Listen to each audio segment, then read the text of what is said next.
Here are 5 lost treasures in Ontario that you can go looking for.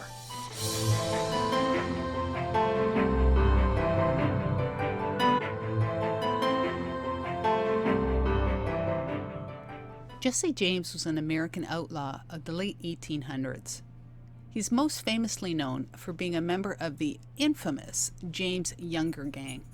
It was responsible for a string of high-profile bank and stagecoach robberies in the Wild West. Jesse died in 1882 after being shot in the head by a fellow gang member named Bob Ford. News of his death traveled everywhere, including Princeton, Ontario, a small town. Villagers of the town saw pictures of Jesse James in the local newspapers, and they were able to identify him as a man of a different name, Mr. Richardson.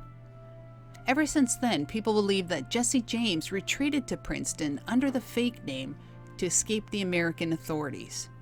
Today, the rumor still persists that he brought with him his gold, stored in a 45-gallon barrel and buried somewhere in the Mulmur Township, 2 hours away from Princeton.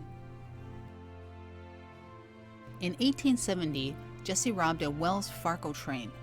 It carried a bounty of gold, apparently $4 million and $45,000 in silver dollars.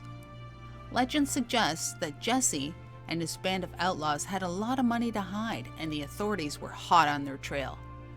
Now, the borders weren't what they are today, and no one really knows where he crossed over into Canada. It is believed that James stayed near Dundalk for a year during the 1870s, after being brought to North Dufferin by a local man who was riding with his gang at the time. Soon, eyewitness accounts began circulating describing a man riding into Whitfield, taking a drink at the local tavern, then paying in gold coins.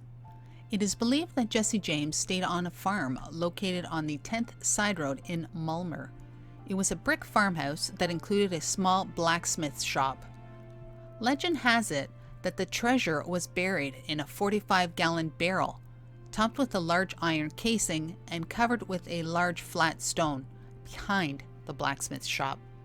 Before long, rumors spread across the hills and into neighboring towns, and the law picked up his scent. He suddenly disappeared, and it is believed he left without getting all his gold.